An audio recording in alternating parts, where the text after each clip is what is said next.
Hoje eu estou aqui com o Alexandre Strack, que é um grande amigo meu de muitos anos, já foi CIO de diversas empresas, e a gente tem recentemente trocado alguns comentários em cima de outros vídeos que eu gravei aqui no canal, e eu achei interessante chamar ele aqui para a gente bater um papo e se aprofundar um pouco mais em algumas questões sobre a transformação digital.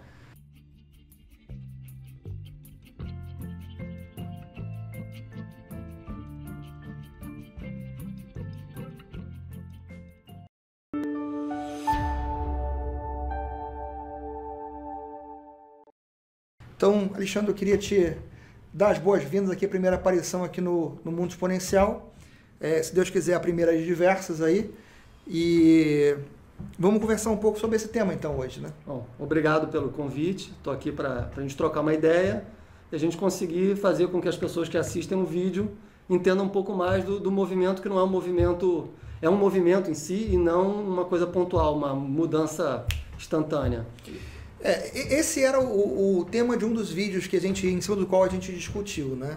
E eu acho que você fez um comentário, na realidade, acho que no primeiro vídeo que eu gravei sobre esse assunto, exatamente em relação a isso. E eu acho que isso é uma coisa que as pessoas têm uma percepção muito errada, vamos dizer assim, né, a princípio, de que transformação digital é um momento que, como você falou, deu um estalo lá e a empresa magicamente mudou do que ela era para uma coisa nova. E não é uma coisa de um momento, né? É um processo que leva um tempo, que demanda realmente que as pessoas tenham uma transformação pessoal e que aquilo se espalhe dentro da companhia. Eu acho que o que aconteceu foi que a gente veio mudando tecnologia ao longo do tempo e as pessoas acreditam que a transformação digital é uma simples mudança de tecnologia. É como se a gente fosse evoluindo computadores, aí a gente foi evoluindo softwares, a gente foi evoluindo, sei lá, tecnologias de rede. Então chega um ponto que uma das evoluções naturais é todo mundo virar digital. Só que não é esse o fenômeno, né? Ou seja, nós, na nossa vida, até vamos nos digitalizando com maior velocidade do que acontece dentro das companhias. Nós, hoje, na nossa vida, já estamos muito mais digitais do que estávamos há muito tempo atrás. Mas não aconteceu naturalmente. Quando você viu o Skype pela primeira vez, você achou isso meio estranho. Talvez você começou a usar para falar, e aí quando aquilo começou a ter vídeo, você começou a achar mais estranho ainda ficar fazendo vídeo, mas foi se acostumando, ou seja, foi um início.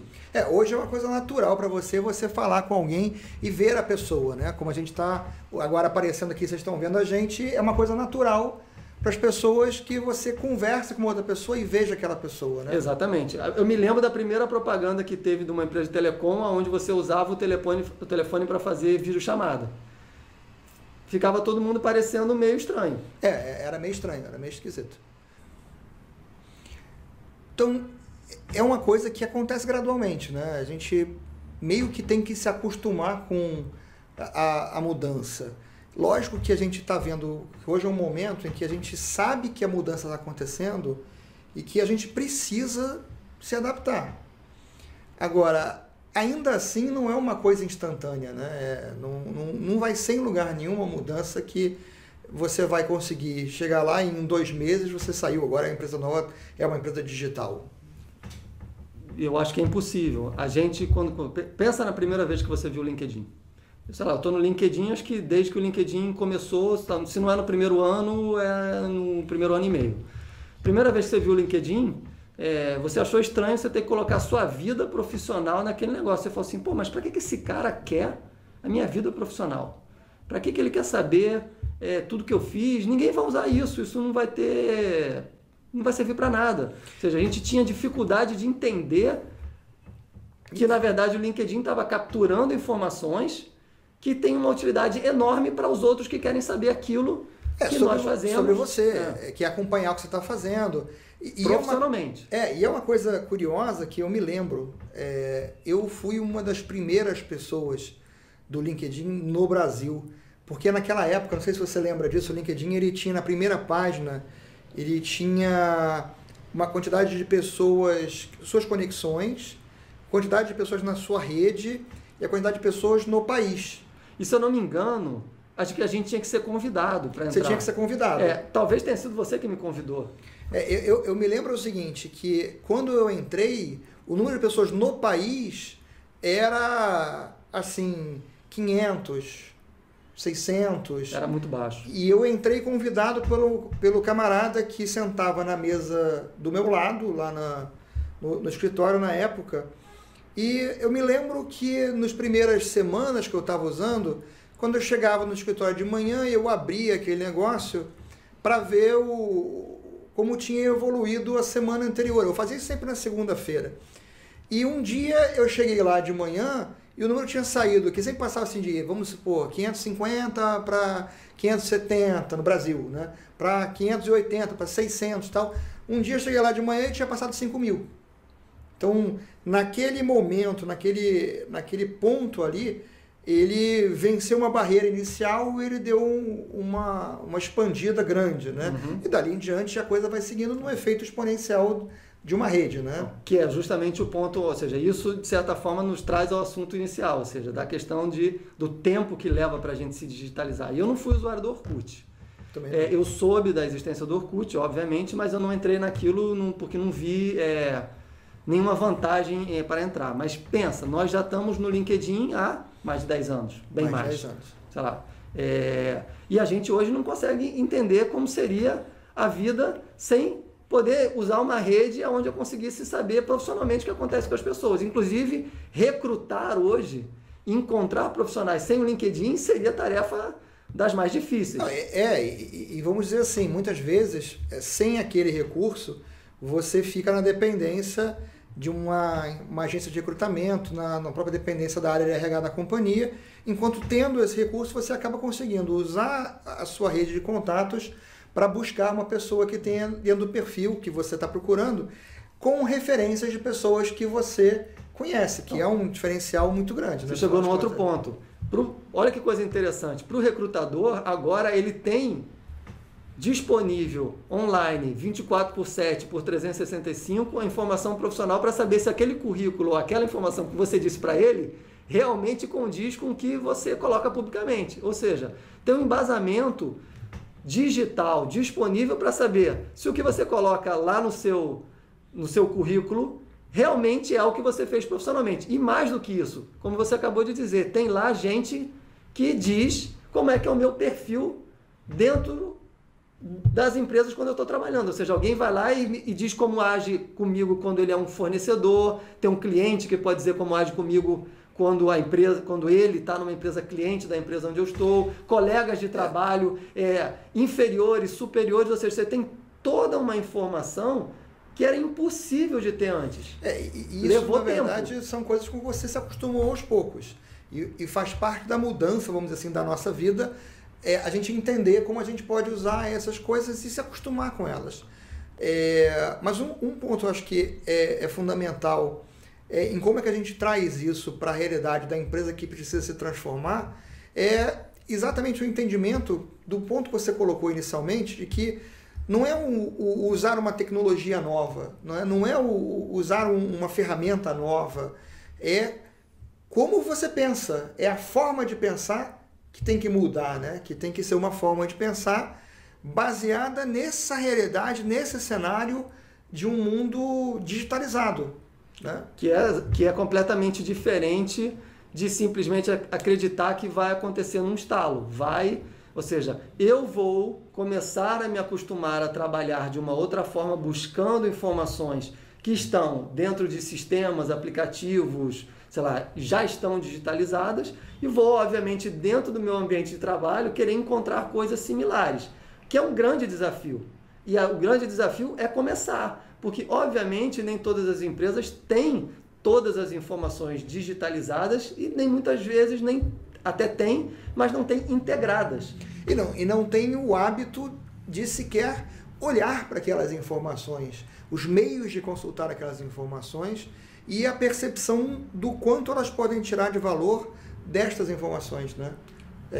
Muitas vezes a gente encontra esse cenário. A empresa tem um mundo de informação, mas não tem a visão de como ela pode fazer para transformar aquele dado bruto numa informação útil e relevante para o negócio. E os próprios sistemas vão se transformando, né? Você deve se lembrar quando você usou e-mail pela primeira vez. Eu, quando usei e-mail pela primeira vez, achei estranho. Falei, eu vou escrever uma coisa aqui que vai chegar para alguém lá. Eu tenho a experiência de, na primeira empresa em que eu trabalhei, onde o e-mail era um meio formal de comunicação, a área de procedimentos, de organização e métodos da companhia mandou por e-mail um manual explicando como usar o e-mail. Você vê como é aquela questão de mudança de pensamento para a pessoa que nunca tinha usado aquilo antes, aquilo que é o óbvio, teoricamente, né? Se a pessoa não sabe usar o e-mail, ela não vai conseguir usar o e-mail para poder pegar o manual, né? Não era tão óbvio para ela. Mas agora, então, pega esse exemplo que você deu, que é excelente. A gente começou a usar e-mail para quê? Para poder se comunicar com as pessoas de uma forma mais rápida e acabar com os famosos memorandos internos, que quem é da galera mais antiga sabe que antes você se comunicava com um lugar ou outro escrevendo um memorando que vai de um lado para o outro. Outro dia eu estava passando em casa um vídeo ou era no Netflix ou no iTunes, para o meu filho, aquele filme O Segredo do Meu Sucesso, com o Michael J. Fox, em que ele trabalha na departamento da empresa que distribui os memorandos. E aí ele. O cara vinha com o carrinho. Vinha com o carrinho. Aí eu estava explicando para ele, meu filho, era isso assim isso era o e-mail antigamente. Esse servidor de e-mail era isso aí. Esse carinha era o e-mail. Então, exatamente, olha que coisa engraçada. Só que isso evoluiu. Ou seja, depois nós passamos a usar tanto o e-mail que ele virou a nossa forma supostamente de dialogar e de fazer qualquer assunto. Mas ele não é mais a ferramenta apropriada para fazer um diálogo acentuado sobre um determinado assunto, determinado projeto. Começaram a surgir outras ferramentas de comunicação. Mas olha quanto tempo passou. Nós estamos falando de usar e-mail. A gente está voltando algumas décadas. A gente está voltando para a década pelo menos. A gente está voltando para a década de 90. Exatamente. Início da década de 90. Isso. Ali, início, meio da década de 90. Cara, olha como é que foi uma evolução. Então, obviamente, dentro da companhia não vai se digitalizar da noite para o dia. O negócio não vai mudar da noite para o dia. Mas tem que começar. E tem que começar acreditando e fazendo alguma coisa, que muitas delas vão estar erradas. Você vê, a gente usou e-mail. O meu primeiro e-mail que eu usei chamava-se C-Mail, que era da Lotus. Microsoft Mail. Eu comecei com Microsoft Mail. E aí depois a Lotus evoluiu e começou a fazer o Lotus Notes, porque era na grande época que nós vamos agora criar Workgroups. Até teve o Windows Workgroups. Windows Workgroups. Então, você vê que a coisa ela é uma jornada. A evolução da tecnologia e da digitalização em si é uma jornada. As coisas foram se digitalizando. O memorando virou e-mail virou uma forma de fazer conversa, mas a melhor forma de conversar não é e-mail, é com algum tipo de trocador de mensagens. Os trocadores de mensagens estão agora embutidos dentro de gerenciadores de projeto ou de gerenciadores de tarefa, porque as pessoas querem conversar especificamente sobre aquela tarefa, ou sobre aquele projeto, sobre aquele tópico. O e-mail não é bom para isso. E você quer guardar uma visão, o histórico de como foi a discussão daquele tópico. Exatamente. No e-mail você perde essa informação. Você perde. Não adianta criar 200 mil pastinhas. A pastinha não é prática para isso. E o search do e-mail não foi criado com essa intenção. Ou seja, é evolução. Mesma coisa está acontecendo hoje dentro das companhias, ou deveriam estar acontecendo. Captar informação através de formulário numa tela única e exclusivamente visível num computador não é mais prático, não é funcional, é ruim. Os ERPs ainda dependem disso. Isso é um gravíssimo problema, porque ninguém consegue manter a informação do jeito que ela deveria ser. Por quê? Porque você não consegue captar a informação no ato da execução, porque nem todo mundo está na frente do computador para capturar aquela informação no ato da execução. Tem que ter outra forma de captar. Existem N formas. Sei lá, gravando, fazendo um vídeo, ou seja, a forma de obter a informação tem que mudar. Isso passa pela cabeça da gente entender que isso é uma digitalização, ou seja, é o caminho de digitalizar a informação. Não é mais a única forma colocando via teclado a informação no computador. Prova disso é que dentro dos carros que nós usamos, que estão conectados com os smartphones, você pode ver que lá, muitos deles, o WhatsApp já está conectado com o computador de bordo do carro. E quando chega uma mensagem, se você quer ver aquela mensagem, se você clicar se você tocar lá no ícone do WhatsApp, ele não vai mostrar a mensagem na tela para você ler, porque obviamente você não pode ler enquanto está dirigindo, então ele vai ler a mensagem para você. Só que hoje ele lê muito bem mensagens em inglês, não lê tão bem mensagens em português, ou não lê bem, ou definitivamente nem lê porque não entende o idioma. Mas é o caminho. É a evolução natural. Começou. Que vai acontecer. Então aqui, como a gente viu até aqui na conversa, na nossa vida pessoal, a transformação digital está acontecendo e ela é um processo, uma jornada que leva um tempo. E como a gente não consegue separar uma coisa da outra, nossa vida pessoal, da profissional, de como as empresas funcionam, as empresas são baseadas em pessoas, é um processo, uma jornada para a empresa também, como o Alexandre estava explicando.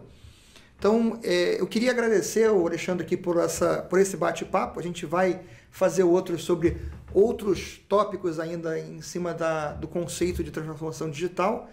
E fica de olho no canal aqui que os vídeos vão aparecendo em sequência com esse assunto. Bom, obrigado.